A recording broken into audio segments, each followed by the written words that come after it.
Pag-uusapan po natin yung korupsyon sa panahon po ni Rodrigo Duterte, no? Mga kaibigan, alam naman po natin na eto pong si Digonio, mga kaibigan, no?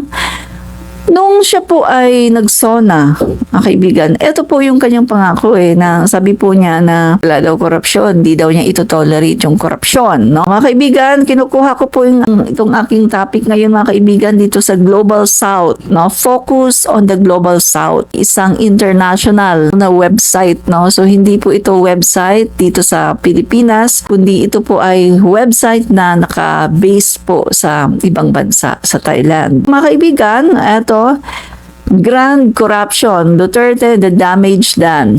Grand Corruption. Sinulat po ito noong September 6, 2021, mga kaibigan. Ito, umpisahan na natin.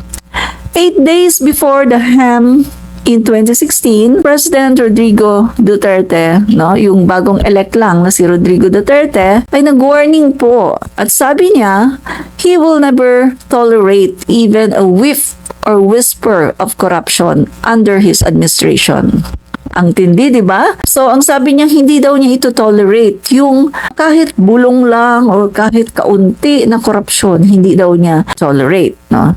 So, gusto niya, mga kaibigan, na ipinta ang kanyang administrasyon na isang napakagandang administrasyon. Then, doon sa kanyang declaration, sabay, mga kaibigan, na nag-order siya sa Bureau of Internal Revenue or BIR at saka sa Bureau of Customs at sa PNP, Philippine National Police, na ayusin daw ang kanilang mga hanay at tanggalin yung mga korupsyon, no, doon sa kanilang ranggo, sa kanilang ranks, no, sa kanilang hanay, kailangan linisin. Yan po ang declaration ni dating Pangulong Duterte. Linisin daw yung ranks, no, at wala daw magiging corruption, kailangan. So, tingnan natin moving forward, after 5 years of his bold declaration to eliminate crime, corruption by his first 6 months of his term, ayan, nakita natin na siya po ay failure. 5 years after his bold declaration to eliminate crime and corruption by the first 6 months of his term, Duterte admits that achieving a pristine, clean government is impossible. So, ito na, mga kaibigan. Inamin na ni Duterte na hindi pala niya kaya. Hindi ho niya kaya na gawing malinis or tanggalin ang korupsyon sa kanyang administrasyon. See? So, dito po nakikita natin how weak was the President Duterte during his term. Nakikita na natin dito kung gaano po siya ka-weak, no, during sa kanyang term. So, eto po, mga kaibigan, moving forward, sabi pa niya dito, mga kaibigan, ay lahat naman talaga ng administrasyon, yan. Meron naman talagang mga korupsyon. O, diba? Binigyan na niya ng reason. Nagre-reason out na siya, mga kaibigan, na sa lahat naman daw ng administrasyon ay meron naman daw talagang korupsyon.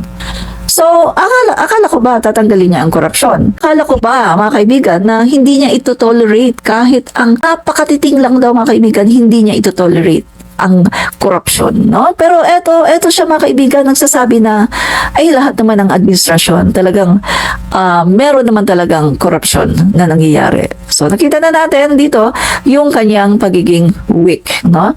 Weak leader. Moving forward, less than a year left in his presidency. Isang taon na lang bago siya bumaba sa pwesto, mga kaibigan. Ay, eto na. Duterte faced with a noisome issue seeking wreaking from his government's criminally incompetent and failed COVID-19 response. So, eto na, mga kaibigan, no? A year bago siya mag-step down sa presidency, eto na, lumabas na ang mga issues.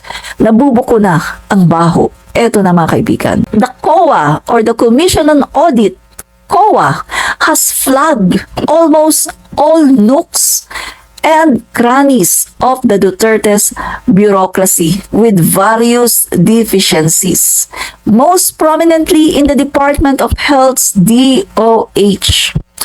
management of its 67.3 billion funds for pandemic response, mga kaibigan. So dito na pina-flag na ngayon ng COA ang 67.3 billion, mga kaibigan, ng DOH. Ayan na, no? So, eto na, mga kaibigan. Pina-flag na ng COA ngayon ang 67.3 billion ng DOH na hindi daw nagamit ng maayos. This include irregularities in the procurement process involving procedural deficiencies and lack of proper documentation. Poor planning resulting in unutilized, unobligated, and inefficient utilization of funds and non-compliance with pertinent laws and established regulations.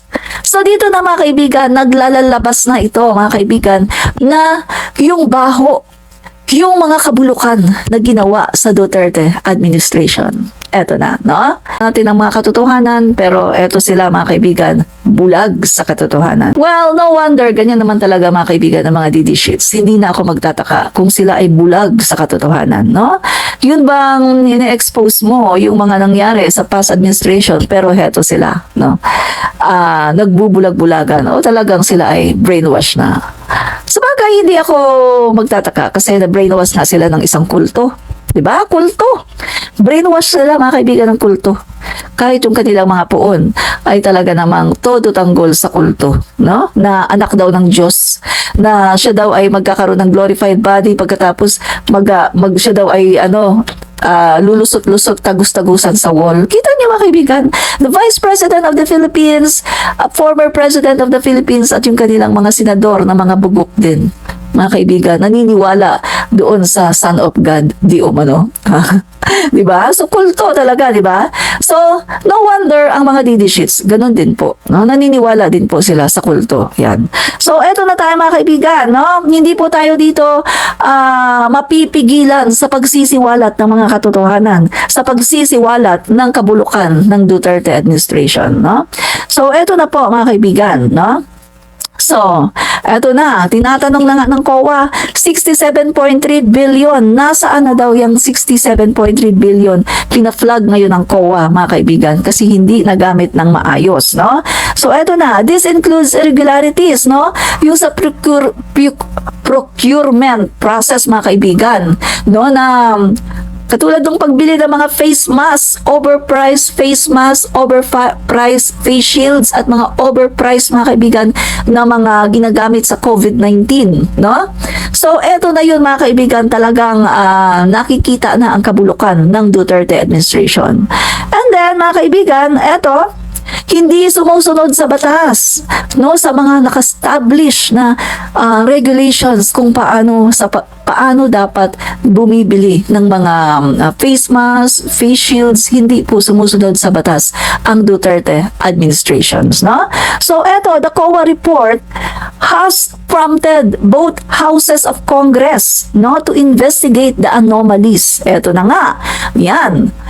So, etong ginawa ng COA na report, mga kaibigan, eto po ang nakapag-trigger sa Congress at saka sa Senate para imbestigahan eto kung ano ba itong nangyari. So, ayan na, inimbestigahan na, mga kaibigan, yung nangyari, no? So, with some senators reiterating their earlier calls for resignation of DOH Secretary Francisco Duque, who also came under fire for corruption allegations that track the Philippine Health Insurance Corporation or PhilHealth. So ito na, mga kaibigan, no? Ayan na. Iniimbestigahan na ngayon itong si Duque, no? At naalala niyo ba during the time, mga kaibigan, ang mga senador ay nanawagan na bumaba si Duque sa pwesto as DOH Secretary dahil ang daming mga katiwalian di umano. At hindi lang yan, pati, mga kaibigan, ang mga medical practitioners, no? Yung mga doctors, samahan ng mga nurses, mga medical practitioners, sila ay nanawagan, mga kaibigan, na pababain sa pwesto si Duque. At hindi lang yan, kasama pa ang mga militanting grupo, ang mga mamamayan at ang mga iba-ibang mga grupo sa lipunan na nawagan, patalsikin si Duque, pababain si Duque. Bakit para yatang hawak ni Duque sa lieg si Duterte? Na bakit hindi yata kayang salingin ni Duterte si Duque? Bakit yata yung ibang government officials, bakit napapatalsik niya ng ganon-ganon lang? Bakit si Duque hindi niya yata kaya? No? So ayan na mga kaibigan, nagtatanong na ngayon ang mga tao kung bakit pagdating kay Duque, parang merong kakaiba. Meron bang alam si Duque na ginawa ni Duterte? Bakit hindi yata kayang tanggalin ni Duterte si Duque? Bakit parang hawak niya sa leeg ang presidente? No? So ito na mga kaibigan, defending his ever-trusted health chief against the public backlash over the audit reports, Duterte suggested that COA continue its mandate but refrain from publishing findings, as doing so would taint agencies with corruption by perception. Eto na ngayon mga kaibigan, ang sabi ni Duterte, okay, COA, pwede niyong ituloy yung inyong paggawa ng mga audit at ng report. Pwede niyong ituloy yan. Pero, wag niyong ipapublish. Wag niyong ipapakita sa taong bayan. Kasi, dyan sa ginagawa niyo, nasisira ang ahensya ng gobyerno. Yan. So, ayan na mga kaibigan. Sinabi na ni Duterte na wag niyong ipapublish yan. Kasi, tainted, ginamit niya yung tainted na mamantsahan ang ahensya ng gobyerno, ang DOH. Pwede niyong gawin yan. Sige, mag-audit kayo kung mag-audit. Magawa kayo ng report, sige. Pero wag niyong ipapublish. Di ba? Bakit gagawa ng report ang COA pagkatapos pipigilan niyang ipublish? There's something wrong, di ba? Mga kaibigan, there's something wrong. Pero nakita niyo naman sa panahon ngayon ni President Marcos, mga kaibigan. Anong sabi niya sa open the book. Pero sa panahon pala niya, mga kaibigan, ayaw niyang ipublish. Nagalit siya. Huwag daw ipapublish. Malalaman ng taong bayan, makikita ng taong bayan kung ano ang nangyayari sa Duterte administration. Makikita ng taong bayan na ganito pala ka-corrupt. Kaya ayaw niyang ipublish, mga kaibigan. So, eto na. Meltdown na ang mga DD sheets, no? Ayaw nilang marinig to, mga kaibigan, no? Meltdown na sila. Diyan lang kayo, mga DD sheets, para marinig nyo, no? Masakit sa tenga, no? Masakit sa tenga. Ayan, okay na, ito na. So, ayan na mga kaibigan, ang sabi naman ni Duque, kasi lumakas na ang loob ni Duque, kasi pinagtatanggol siya ng Pangulo. Biruin mo, ang Pangulo ng Pilipinas na nagsabi na hindi daw niya ito-tolerate ang korupsyon, ngayon ay nagiging lawyer ni Duque. At eto na mga kaibigan, no? So, ang sabi ngayon, lumakas ang loob na ni Duque, ang sabi niya, you've destroyed us. Sabi niya, no? You've destroyed us. Winawarak ninyo kami. Winawarak na ninyo ang dangal ng DOH. Lumakas na ang loob ni Duque kasi pinagtatanggol siya ng Pangulo. Ang Pangulo ang kanyang lawyer, no? So, eto na mga kaibigan, no? With chinks already conspicuously appearing in the supposed tough stance on criminality and corruption, the chief executive further doubled down on his previous suggestions, going as far as declaring, I will stand for Duque. I will stand for Duque even if it brings me down. See, mga kaibigan? Dinagdagan pa niya ang kanyang sinasabi, mga kaibigan, na tatayo daw siya with Duque kahit ito ay kanyang ikababagsak. See? Kita nyo na kung gaano dinipensahan ni Duterte ang kanyang allegedly corrupt official, pinaka-corrupt na official. See? Samantalang nung mga kaibigan, nung siya ay paupo pa lang, sinabi niya na hindi niya ito-tolerate kahit ano na korupsyon. Kahit napakaliit lang daw, kahit bulong pa lang daw, hindi daw niya ito-tolerate ang korupsyon. Pero ngayon, ang sabi niya, I stand by Duque. Kahit na ikababagsak ko. Iyan ang pagkakaiba nila ng ating Pangulo ngayon, Bongbong Marcos. Kasi ang Pangulo natin ngayon, Bongbong Marcos, kapag merong isang ahensya ng gobyerno o isang government official na maraming reklamo sa kanya, aba, ang ginagawa ng ating Pangulo, sinususpindi muna para imbestigahan, para maging fair ang investigation. Yan ang pagkakaiba natin. Ang ating Pangulo ngayon, Bongbong Marcos, talagang matino na Pangulo. Talagang isang Pangulo na nakikinig sa taong bayan. Na kapag may mga reklamo sa kanyang mga government official, ay sinususpindi niya muna. Ngayon, di ba, merong nasuspindi? Governor ba yun? Governor ba yun, mga kaibigan? Kahapon, nasuspindi kasi maraming reklamo sa kanya na katiwalian. So, sinuspindi siya para nang sa ganun, imbestigahan muna, maging patas ang investigation. Ngayon, pag nakita along the investigation at napatunayan na wala siyang ginawang mali, wala siyang ginawang kapalpakan, ibabalik siya sa pwesto. Katulad ng ginawa noon sa DA Secretary, di ba? Yung DA Secretary noon na tinanggal ni PBBM kasi maraming mga nagsabi na may katiwalian, di ba? Kanya munang sinuspinde para maging patas ang investigation. Pero later on, ibinalik niya kasi napatunayan na hindi naman siya sangkot. Ganun po ang ating Pangulo ngayon, Bongbong Marcos. Isang patas, walang sinisino, walang kamakamag-anak, walang kaibig-kaibigan, wala kahit sino. Kahit sino ka pa, tatanggalin ka niya, isususpindi ka niya para maging patas ang investigation. Yan ang ating Pangulo ngayon. May tapang, may paninindigan, napakagaling na politiko, walang korupsyon. Yan ang Pangulo, Bongbong Marcos. Ba?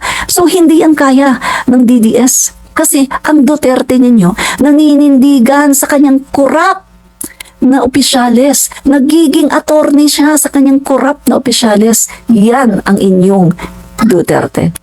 Hindi niya kaya yan. Ang ginagawa ng Pangulo natin ngayon, Bongbong Marcos, dahil ang Pangulo natin ngayon, patas. Diba? So, tuloy natin mga kaibigan, ha? So, ayun na nga sabi niya, no? Nagdeklara siya, no? Bukod sa pinagtanggol niya si Duque, bukod sa naging lawyer siya kay Duque, siya ay talagang nagdeklara, I will stand for Duque, even if it brings me down. Kahit, sabi niya mga kaibigan, ibig sabihin niyan, kahit daw na bumagsak siya, kahit bumaba ang rating niya, basta, I will stand for Duque. Mga kaibigan, sino ba ang naghalal sa kanya? Ang naghalal sa kanya ay ang taong bayan. Hindi naman si Duque lang. Nag-iisa lang naman si Duque, di ba? Ang taong bayan ang naghalal sa kanya. Pero bakit mas pinaburan niya ang kanyang government official? Dito mo makikita na talagang si Duterte ay kaibig-kaibigan, kamag-anak, baliwala sa kanya ang taong bayan. Mas pinapamburan niya ang kanyang mga kaibigan dahil kaibigan niya. Diba? Ano pa? Moving forward. Ito. Yun na. Okay. So, yun na. Even if it brings me down, Duterte then ordered the COA, notwithstanding it being as an independent constitutional body that is only fulfilling its mandated functions. Ang sabi ni Duterte dito, configure its audit reports on government agencies by immediately saying there are no irregularities involved. See, kita nyo na mga kaibigan. So, ibig sabihin dito mga kaibigan, no? Inaatasan, inuutusan ni Duterte ang COA. Ang sabi niya, i-configure na yan. Pag-aralan nyo yan. Yung report nyo, yung audit nyo, pag-aralan nyo pa yan. Kasi walang katiwalian na involved dito. Diba? Paano niya masasabing walang katiwaliang involved sa DOH? Siya ba ang nag-audit? Siya ba ang COA? So kita na natin mga kaibigan kung gaano katiwali si Duterte na ang kanyang pinaka-corrupt na government official ay kanyang dinidepensahan. Paano mo sasabihin na walang irregularities sa DOH? Ikaw ba ang nag-audit? Ikaw ba yung COA? No wonder galit na galit siya sa COA. At ang sabi niya, di ba? Ang sabi niya, tintrete niya ang COA na ipapakidnap at ipapatorture. Di ba? Kita nyo na, mga kaibigan. Ganyan si Duterte. Okay, moving forward. Ironically, the desperate attempt to Photoshop the severely dented image of a supposed anti-corruption crusader backfired. See? Mga kaibigan, nag-backfire na kay Duterte. Yung isang crusader ng anti-corruption kuno na nagsasabi na bawal ang korap, na walang korupsyon, na ayoko ng korap, na ito ay aking susumpuin, 3 to 6 months, tatanggalin ko ang korupsyon. Ito na, nag-backfire na sa kanya. Kasi, ang lahat ng kanyang mga ay kurakot. Yan. So, ito na. It only exposed Duterte and its government for what they truly are. A massive fraud. Mga kaibigan, massive fraud. Malawakang pandaraya. Malawakang pambubudol. Oh. So tama pala mga kaibigan yung kanta natin, no? Yung budulero. So tama naman pala yun mga kaibigan. Kasi yung Duterte administration ay isang massive fraud. Isang napakalaking pambubudol.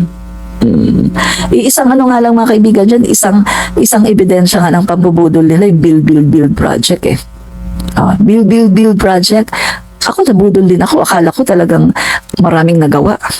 Mga kaibigan, kamukat-mukat mo, nalaman natin. At bago siya bumaba, isang buwan bago siya bumaba sa pwesto, nalaman natin na sa 119 projects na pinapakita niya, mga kaibigan, na nagawa daw ng Duterte, 12 lang pala ang nagawa. 12 lang pala ang completed. So doon pa lang makikita mo na mga kaibigan budol talaga. Isang napakalaking budol. Mga kaibigan, out of 119 projects na pinapakita nila doon sa Salamat PRRD, di ba pinapakita nila, may video sila gumawa sila ng video, Salamat PRRD, tapos pinapakita yung build projects na akala mo talagang you will stand and parang wow, ang daming nagawa ni Duterte. Yun pala mga kaibigan, 12 lang pala doon ang natapos at karamihan pala ng pinapakita nila na yun ay mga miniature model lang at mga plano lang na marami pala doon ay hindi naumpisahan. No wonder na yun sa panahon ni PBBM, 73 doon mga kaibigan. Hindi 73, 73 doon ang proyekto ni Duterte. Ngayon mga kaibigan, yung Build Better More ni President Bongbong Marcos, 194 flagship project, 73 doon ang kay Duterte. Carry over ng Marcos administration ang 73 projects ni Duterte. Yung mga proyekto na yun yung mga proyekto na hindi pa niya nagawa, yung hindi pa naumpisahan, yung iba naman kakaumpisa pa lang tapos wala na. Yung iba naman, meron naman iba doon medyo malapit ng matapos. Kita natin, mga kaibigan, nabudol din ako. Akala ko talagang ang daming nagawa ni Duterte. Yun pala, 12 only ang natapos. 12 lang na build project ang natapos. See?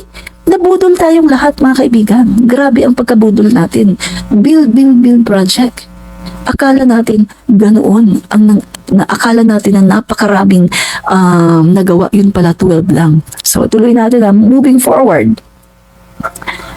The administration's hypersensitivity to criticism has only further galvanized support for the audit body among the public and private sector, with several business and groups, universities, and non-government organization banding together to defend the COA. Ito yung sinasabi ko ng mga kaibigan, na dahil sa sobrang inis na inis si Duterte sa mga nagkikriticize sa kanyang gobyerno, talagang ano siya noon ayaw niya ng criticism. Ayaw niyang kinikriticize ang gobyerno niya. Ayaw niya na meron kayong sasabihin masama sa gobyerno niya. So, ang gagawin nila mga kaibigan, yung kanilang mga trolls, yun yung umaatake mga kaibigan, yung mga trolls nila. Aatakihin kung sino man yung magki-criticize sa Duterte administration, andyan ang trolls nila, taga-atake, no? Yun yung babastusin, kung sino yung magpo-post ng nagtatanong tungkol doon sa Duterte admin, i-criticize ngayon yan ng kanyang mga trolls, no? Patatahimikin ng kanyang mga trolls. At marami din doon mga kaibigan na sinampahan ng kaso, ng mga gawa-gawang kaso at ipinakulong, katulad na lang ni Laila de Lima, no? Pinakulong dahil sa kaniyang pag-iimbestiga, no? Pag-investigate nung mga katiwalian ng mga crony ni Duterte. So mga kaibigan, ganyan si Duterte. Pero ngayon kita niyo naman sa panahon ni PBBM, panay criticize siya, no? Panay pabagsak sa gobyerno. Pero nung siya pala ang nakaupo, ayaw niya na kinikriticize siya, no? So kita na natin mga kaibigan, no? Yung ugali ng Duterte administration. So dahil dito mga kaibigan, dahil sa pagiging paranoid ni Duterte, dahil sa kanyang pagkapraning na ayaw niya na kinikriticize ang kanyang gobyerno, galit na galit siya sa COA, sabi niya, mag-kidnap tayo ng taga-COA, i-torture natin, no? Ayaw niyang i-criticize siya. Kaya yan ang naging dahilan para ang taong bayan mga kaibigan, ang mga grupo at ang mga senador, ang mga kongresista mga kaibigan na matitino ay talagang nag-rally behind COA. Na talagang sinuportahan nila ang COA na kailangan talagang imbestigahan ito. No wonder mga kaibigan, tama pala yung sinasabi ni Manny Pacquiao na ang Duterte administration ay mas malala ang korupsyon kaysa sinasabi niya na Pinoy administration. Dito ngayon lumalabas ang katotohanan na tama pala ang sinasabi ni Manny Pacquiao na mas corrupt ang administrasyon ni Duterte kaysa sa administrasyon ng mga dilawan. See? Grabe, napaka-corrupt mga kaibigan, no? So ito, tuloy natin moving forward. Ayan na.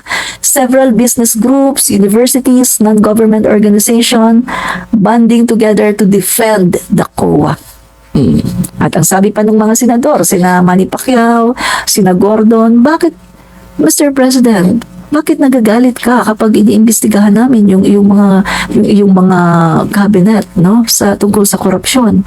Di ba dapat matuwa ka pa dahil merong mga kongresista, merong mga senador na gustong imbestigahan ng korupsyon? Di ba dapat matuwa ka? Yan yung sinasabi nila noon ni Manny Pacquiao, ni Gordon. Yan yung sinasabi nila na dapat matuwa pa si Duterte, pero hindi siya natutuwa. Galit na galit siya dahil ayaw niya na imbestigahan ang kanyang mga cabinet members, no? So tuloy natin mga kaibigan, no? So ito na, moving forward, there with all, it has also strengthened public scrutiny and oversight on the proposed 5.24 trillion, no, 5.25 trillion peso budget for 2022, transmitted to Congress by the Department of Budget and Management, DBM itself, riddled with controversies. Ang laki ng budget, no? So, mga kaibigan, the supposed COVID-19 response and recovery budget glaringly reflects the misplaced agenda of the Duterte administration. In particular, the government has allocated 1.18 trillion or almost a quarter of the entire budget for infrastructure projects purportedly to drive the economic recovery from the pandemic recession instead of augmenting the budget for social amelioration and protection and funding direct relief measures. So ito mga kaibigan, no? Dito na tayo, no? Yan na. So, kanilang yung budget na 1.8 trillion mga kaibigan, no? Almost a quarter of entire budget sa infrastructure daw. Tingnan nga natin. Infrastructure daw.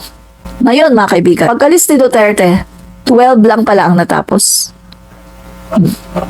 12 lang.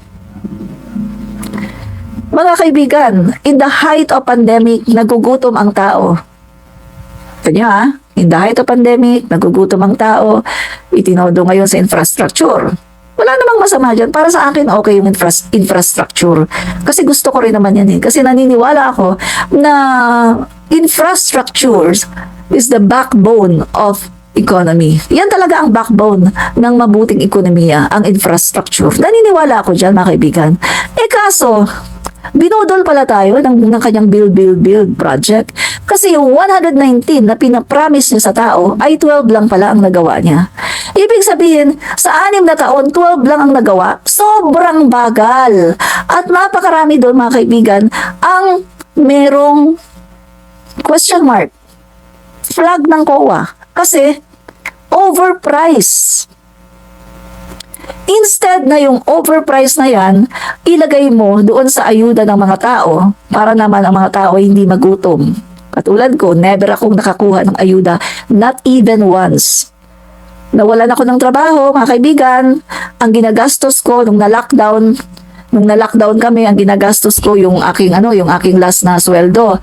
Tapos nung naubos na yung last na sweldo, ginastos na ang savings hanggang sa naubos na yung savings namin, mga kaibigan. Sabi ko nga sa inyo doon ko naranasan na napaiyak sa panahon ni Duterte. Kasi continuous ang pagbili ng pagkain, continuous ang gastos dahil syempre kumakain kayo para mabuhay, di ba?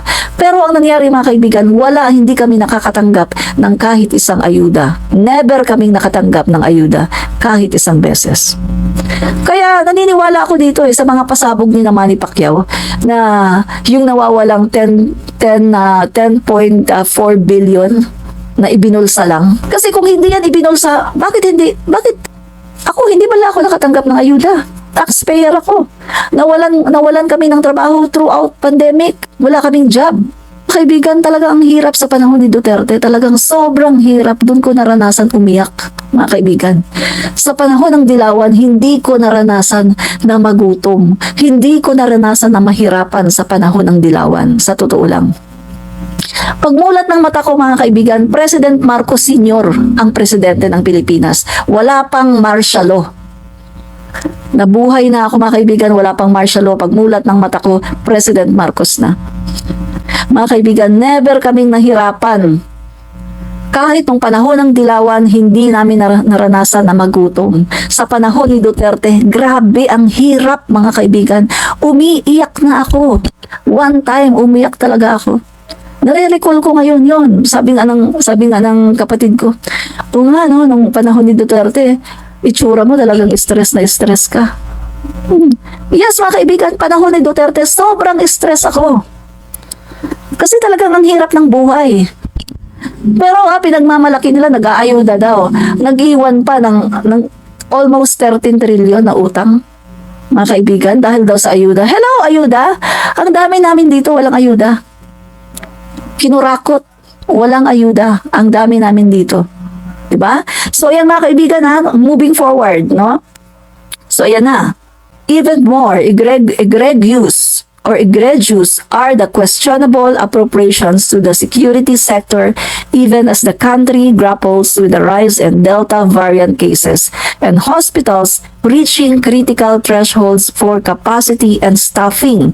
A whopping 28.1 billion was allocated to the National Task Force to End Local Communist Armed Conflict. Ito na, mga kaibigan, no? Kahit na nagkukulang na sa mga kagamitan, nagkukulang na sa kung ano-anong mga pangailangan sa COVID-19 response, ang 28.1 billion ay inilagay sa National Task Force for to End Local Communists. So ito na. Ito yung ahensya na under the office of the President, mga kaibigan, Office of the President, no? That has engaged in red tagging of activities and dissidents. An additional 4.5 billion, mga kaibigan, in intelligence and confidential funds was logged under the Office of the President constituting more than half of its proposed 8.2 billion budget. Mga kaibigan, hindi ako against sa NTF-ELCAC. Okay lang naman na may NTF-ELCAC tayo to end local communists. Hindi ako against yan. Pero eto mga kaibigan, sana binalance-balance yung pera para naman yung mga taong hindi naghihirap sa panahon ng pandemic. Ang daming tao hindi kumakain, mga kaibigan. Di ba? Pero inilagay lahat nila dyan sa NTF-ELCAC.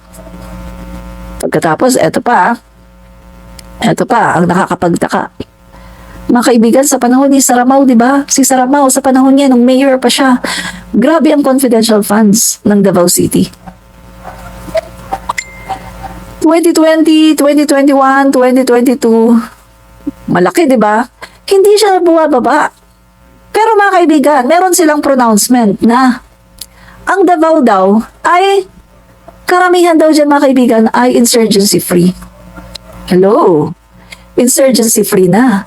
Bakit hindi kayo nagbababa ng inyong confidential funds? Saan nyo nilalagay ang confidential funds? Kasi ibig sabihin, kapag marami dyan na mga insurgency free na, dapat di ba ang confidential funds bumababa? Kasi wala na kayong paggagastusan eh. Kasi mga insurgency free na pala eh. Na-flag din ang COA yan. Oh. Sana punta yung mga yan. Oh. So ito talaga mga kaibigan, ang mga Dutertes, ang hilig nila sa mga pera na mga malalaking pera, saan nilalagay. Naalala ko tuloy yung mother kong senior citizen, 80 years old. Alam mo ba yung sabi ng mother kong 80 years old senior citizen? Yung mga Duterte, magnanakaw yan. Pero ang mga ninanakaw niyan, hindi basta-basta, kundi talagang mga malalaki, limpak-limpak na pera. Nagulat ako kahapon, sabi ng mother ko, senior citizen, 80 years old. Mas nauna pa siyang maging 80 years old kay Duterte. Oh, nung February siya naging 80 years old. Si Duterte nitong di ba, March. So mas matanda sa buwan ang mother ko. Sabi ko, kilala yata ng mother ko eh. Yung Caracas ng Duterte. Kasi taga Mindanao kami mga kaibigan. Mindanao kami. Sabi ko, baka kilala ng mama ko yung Caracas ng mga Duterte. Magnanakaw daw ang mga Duterte, sabi ng mother ko, 80 years old. At hindi daw basta-basta ang ninanakaw, hindi daw maliliit, limpak-limpak daw na salapi. Sandali ano ko dito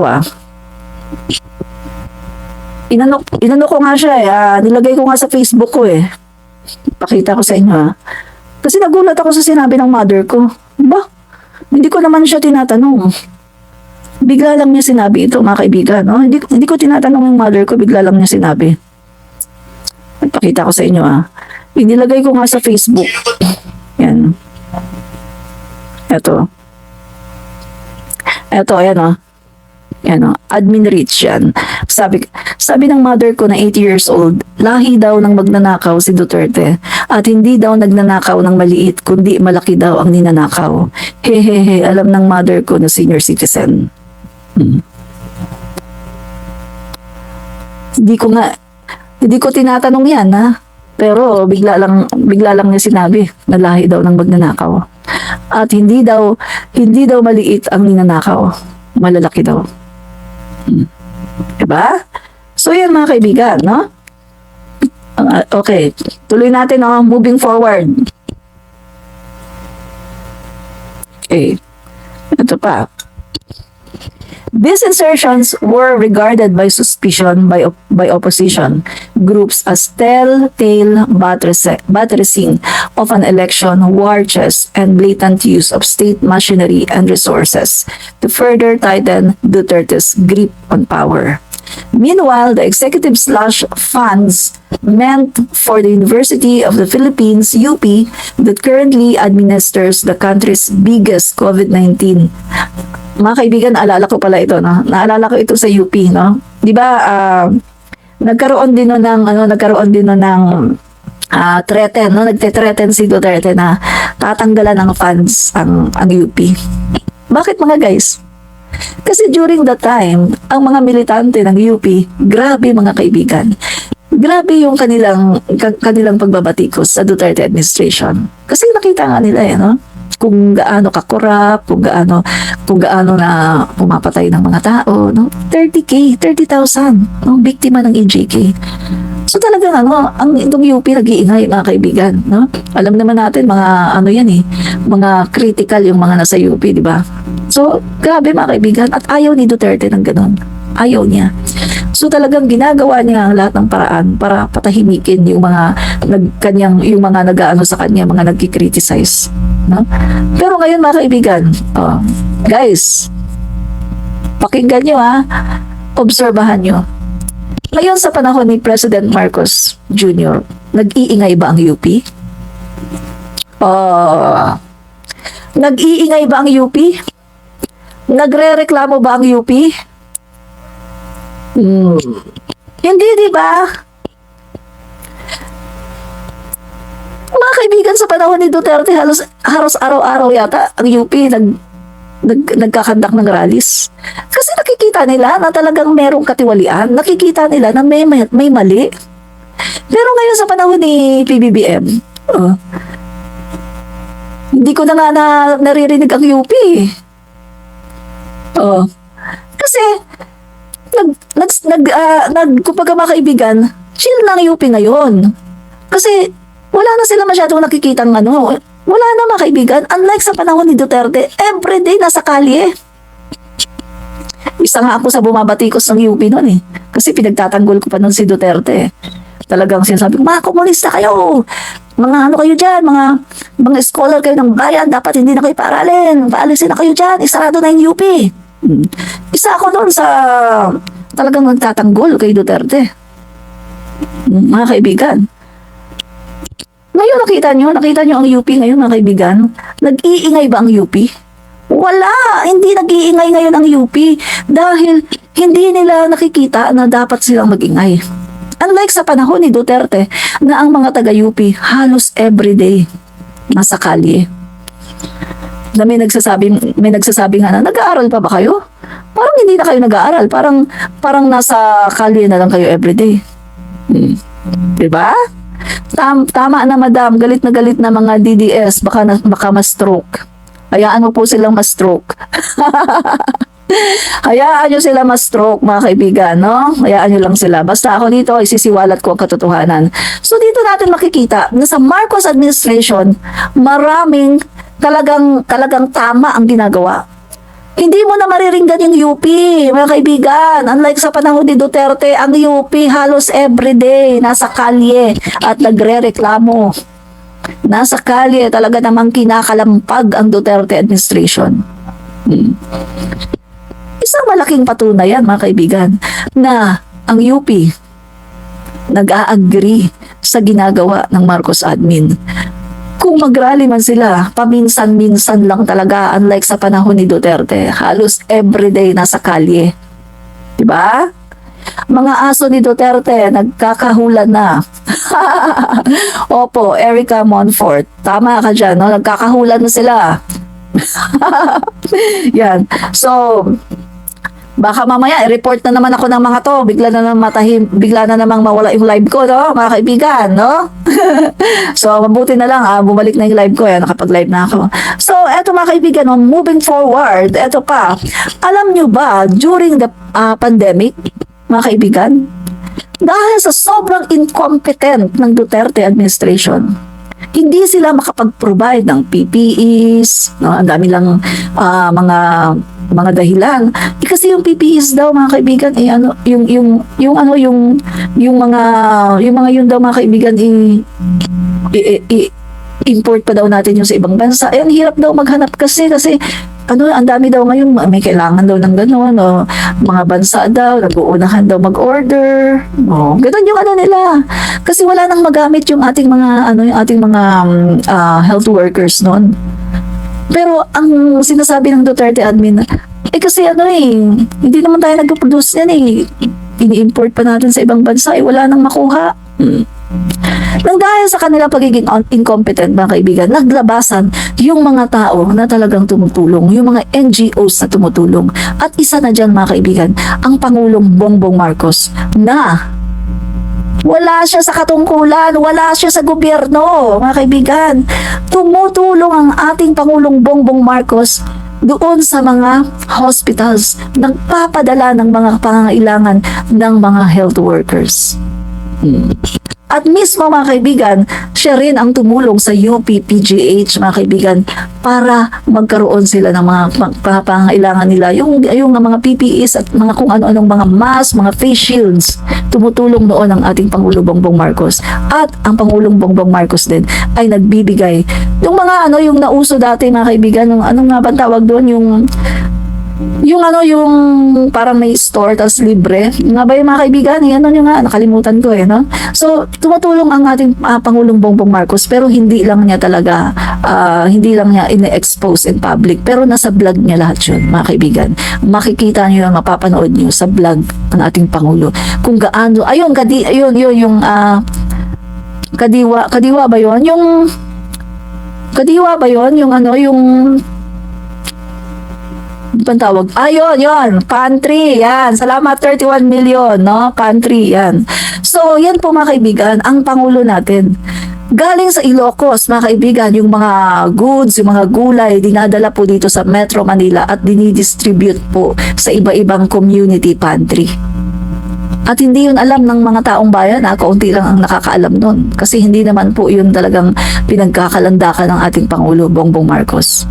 So kita nyo na mga kaibigan, dahil sa pagiging incompetent ng Duterte administration, naglabasan yung mga NGO, yung mga private individuals, ang mga mayayaman at talagang tumutulong sila.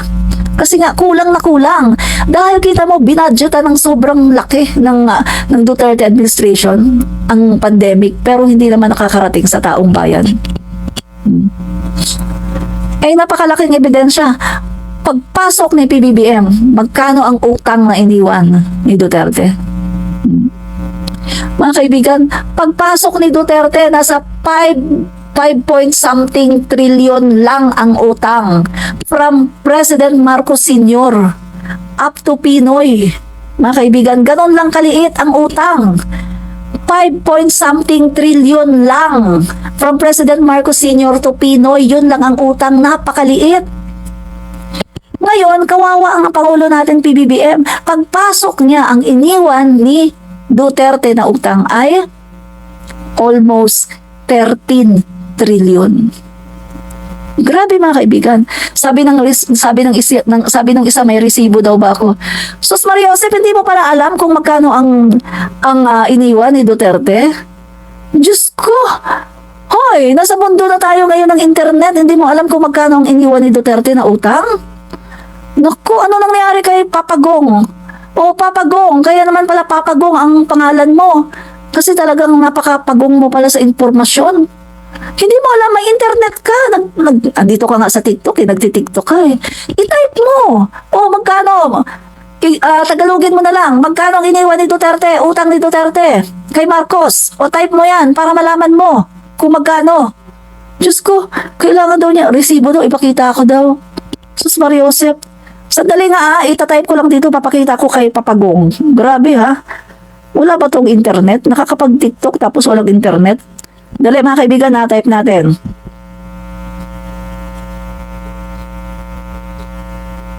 Grabe may mga tao na hindi marunong Hindi na, eto. Yan. Ito na mga guys, no? Yan, to. Marcos Jr. nagmana ng 12.79 trilyong utang mula sa Duterte admin. So tama yung sabi ko. Almost 13 trilyon. Ayan Ayan Marcos Jr. Nagmana ng 12.79 utang mula sa Duterte admin. Ayan yun. Kita nyo? Ang laki ng utang. Tapos ang daming tao hindi nakatanggap ng ayuda. Kasama na ako kahit isang beses walang ayuda.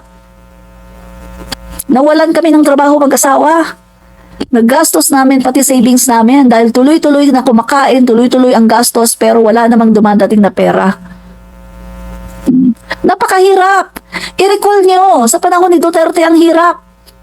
Tapos nabudol pa tayo sa build program niya na pinapakita niya doon sa video nung yung pag-alis niya. No, naggawa sila ng video, salamat RRD.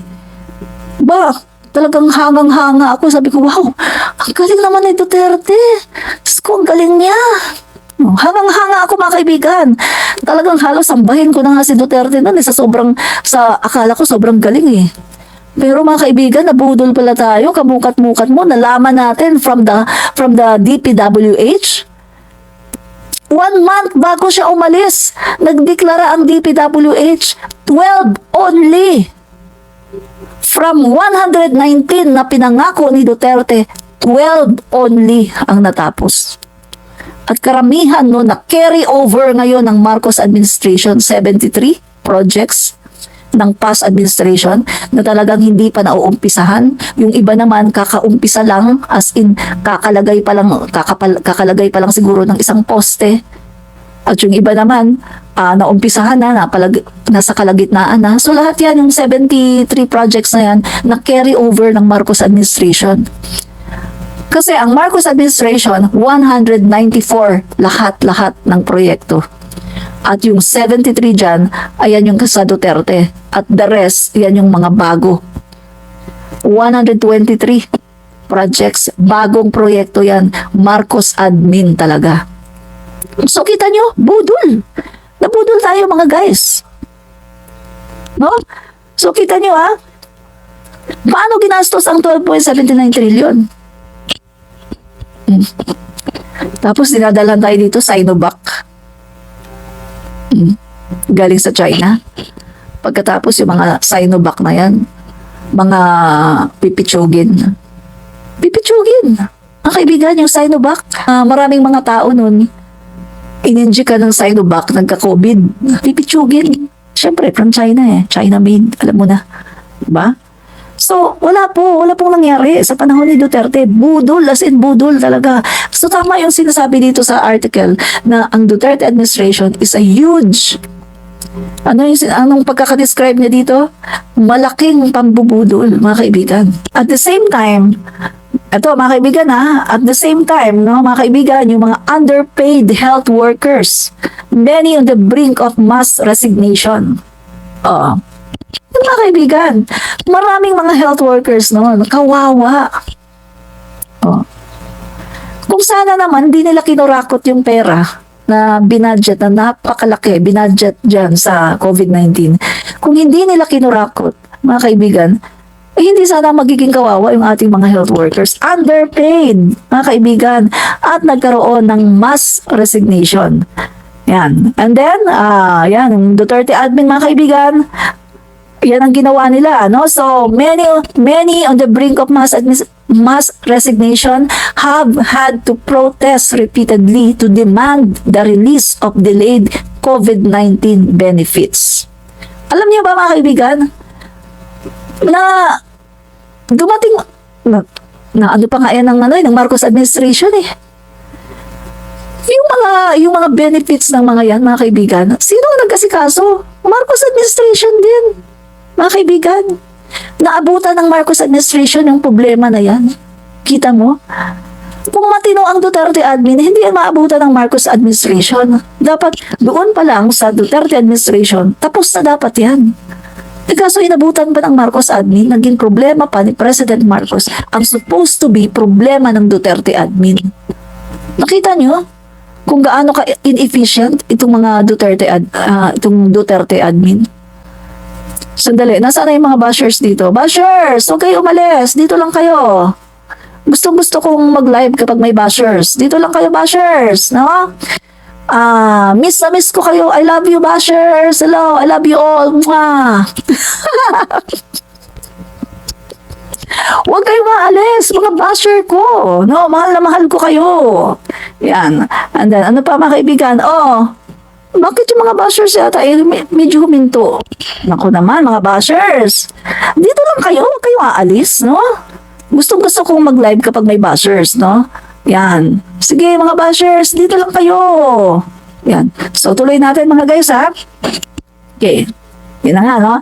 Yung allowance, hazard pay, and other compensation benefits stipulated under the Bayanihan to Recover as one act of Bayanihan 2, a law enacted in 2020 that expired last June 2021. So, yung mga kaibigan, hindi na ibigay yung kanilang mga hazard pay, no, na ating mga health workers. So, ganyan po ka-inefficient yung Duterte administration, no. So, eto na nga yung mga kaibigan, the grand corruption, no.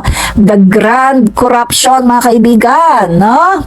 This have been the hallmark of the Duterte administration's COVID-19 response. Heavy-handed, militarized, and marred with corruption. Grabe, mga kaibigan, no? And no amount of crushed dolomite dumped on the shoreline of Manila Bay to beautify and to turn it into a white sand beach that can disguise the pervasive, odious corruption perceived or real. Instead, corruption in this administration has gone beyond just damaging the public coffers. So, ay mga kaibigan, alam niyo ba mga guys, the main reason kung bakit nilagyan dyan ng Dolomite Beach, alam niyo ba mga guys, main purpose is not to beautify. The main purpose is not to have wonderful, world-class Dolomite Beach. Hindi po talaga yun ang main purpose. Ang main purpose ay papasukin ang mga incheck. Papasukin ang mga proyekto ng incheck. Ay ang ginagawa ng mga reclamation dyan sa Manila Bay. See? So napag-alaman natin na hindi pala ang ginawa lang palang front ang Dolomite Beach. Kunwari, pagandahin natin to, Dolomite Beach. Yun pala mga kaibigan, the main purpose is to advance. I-advance ang mga proyekto ng China dyan sa Manila Bay. Yung mga reclamation dyan. Naalala niyo ba mga kaibigan, pagpasok mo ni President Marcos, last year yata yun, yung pinatigil lahat yan ni PBBM. Kasi mga kaibigan, ang daming mga katiwalian at mga paglabag sa batas, paglabag sa environment. Kaya marami dyan pinatigil na reclamation. Yung mga reclamation na ginagawa dyan at pagpapatayo ng mga gusali. Yan pala mga kaibigan, ang purpose nila, ang papasukin yung mga proyekto ng incheck. Diba? Puro incheck. Pro-China ang Duterte. Diba? Mga kaibigan. So, ano pa? Beyond the no-setting and headline-grabbing malodor of corruption wafting from every crevice of the Duterte regime. Grabe mga kaibigan. Grabe yung ginamit ditong mga pananalita, no? Talagang parang hindi talaga maipaliwanag, talagang beyond compare ang pagiging kurakot ng Duterte admin, mga kaibigan, no? Wala na mga bashers mo, ma'am. Oo nga eh. Sabi ko nga, bakit sila umaalis, no? Sabi ko, wag umalis ang bashers, dito lang kayo. O baka naririndi na sila sa sinasabi ko, no? Naririndi sila, hindi na nila kayang pakinggan ang aking sinasabi, no? So, yan mga kaibigan, no? O baka sumusuko na sila. Siguro sabi nila, ay naku, kahit anong pambabash natin, parang hindi natin ito napapahinto Parang lalo siyang nagiging eager na i-expose ang katotohanan, no? Kaya sumuko na lang sila. Yes, Vance Falls. Ayaw nila maniwala sa katotohanan, no? So, sinukuan na nila ako. Umalis na sila, mga kaibigan, no? Hindi nila kaya na makinig sa katotohanan. So, ayan na, mga kaibigan, no? Ayan na. Grabe ang napaka-corrupt, no? Kurakot talaga ang Duterte admin, mga kaibigan, no? And then, ano pa sabi dito? Duterte, the political maverick that he is, has not only altered the political landscape and permutation of the country, his moribund presidency has also insidiously spread defilements all over the political, economic, social, and cultural dimensions of the polity. Mga kaibigan, sa panahon ni Duterte, ikinahihiya siya ng ASEAN, ikinahihiya siya ng kapwa niya leaders. Pag pumupunta siya sa ibang bansa, mga kaibigan, tumatalikod yung mga hindi siya kinakausap. Unlike ngayon sa panahon ni President Bongbong Marcos, parang wow, they stand in awe. Talagang wow, hangang-hanga sila sa ating Pangulo ngayon, mga kaibigan, kasi napaka-diplomats at ang galing magsalita, mga kaibigan, ang galing mag-speech, at talagang nakita nila matapang, naninindigan, kahit nag-iisa lang siya sa ASEAN, naninindigan atin itong West Philippine Sea. Pero sa panahon ni Duterte, pinagmumura yung mga ibang bansa. O, dito lang kami sa China. Dito lang kami. Ay, mag-invest sa amin ng China. Kamukat-mukat mo. Konti lang ang ininvest. Pagkatapos, yung mga malalaking mga projects binitiwan. Katulad na lang ng Davao Samal Bridge na yan, binitiwan. Katulad na lang nung yung PNR na papunta ng Bicol.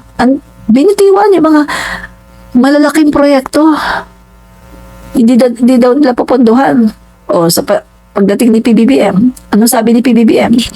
Hindi pwede, kailangan ituloy natin to. Maghahanap tayo ng ibang kapondo nito, hindi na in-check.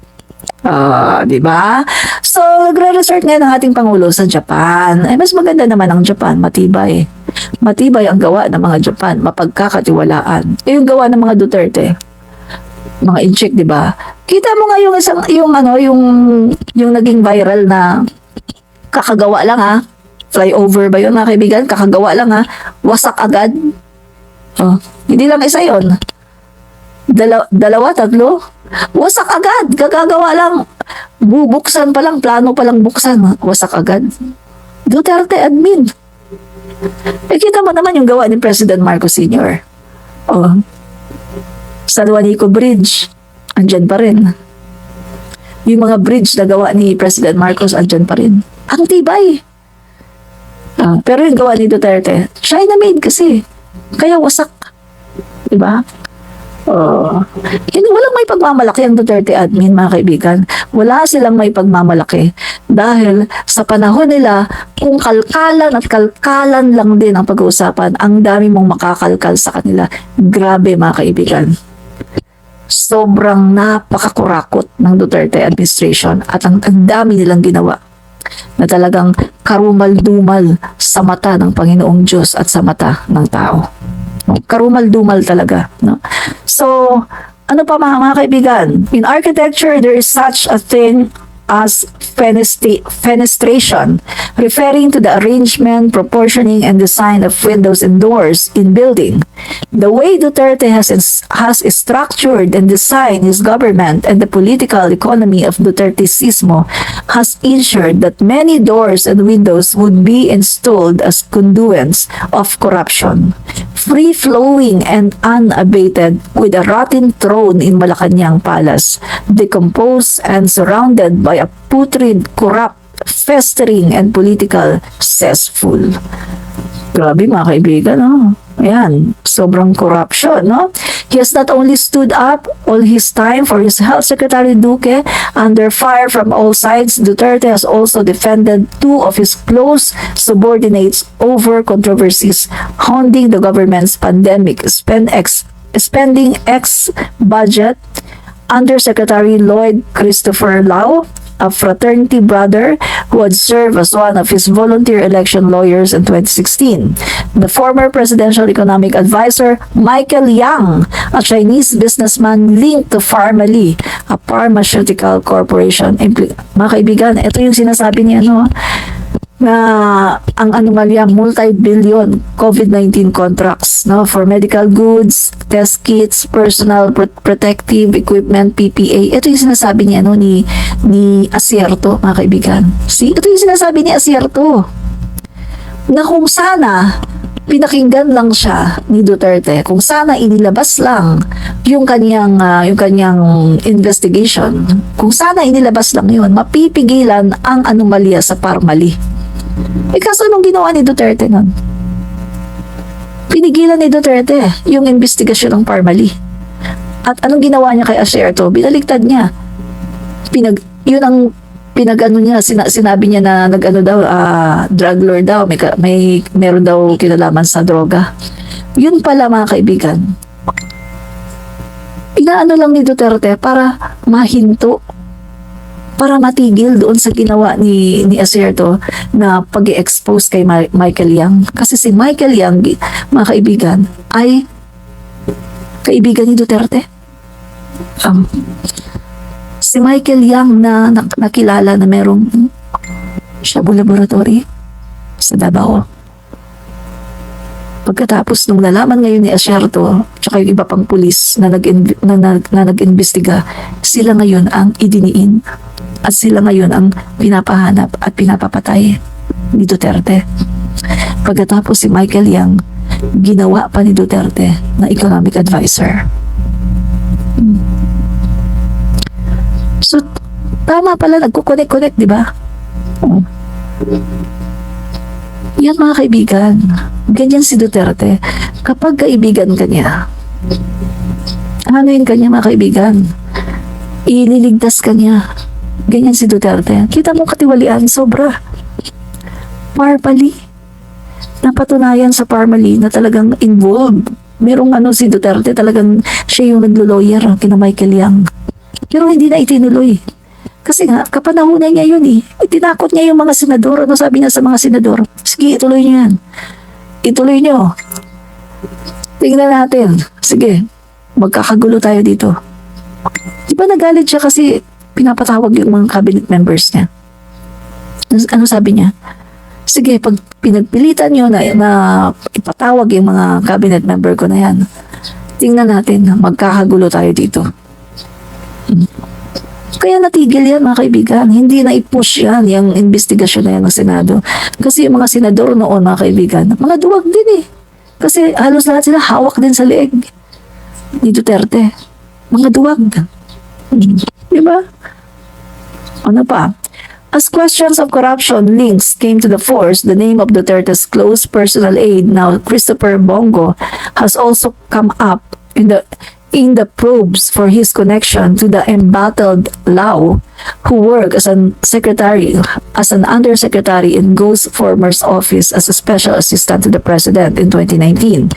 Having been appointed chief executive officer and commissioner of the Housing and Land Use Regulatory Board, Lau was subject of a complaint filed with the Presidential Anti-Corruption over accusations of operating an extortion racket. Despite this, he was next appointed officer in charge of the procurement service of the Budget Department in 2022, now undergoing congressional investigation. Ang kaibigan, alam na ni Duterte na kurakot. Ina-arbor niya at nilalagay niya sa ibang katungkulan. Kaibigan, talamak ang panahon ni Duterte, talamak ang korupsyon. At si Duterte mismo mga kaibigan ang nagiging lawyer sa kanyang mga kurakot na opisyales. Kakalungkot, no? Ang daming nawalang pera. Ang daming nawala sa kaba ng bayan. Mga kaibigan, isang napakalaking ebidensya yung iniwan niyang utang. Almost 13 trillion.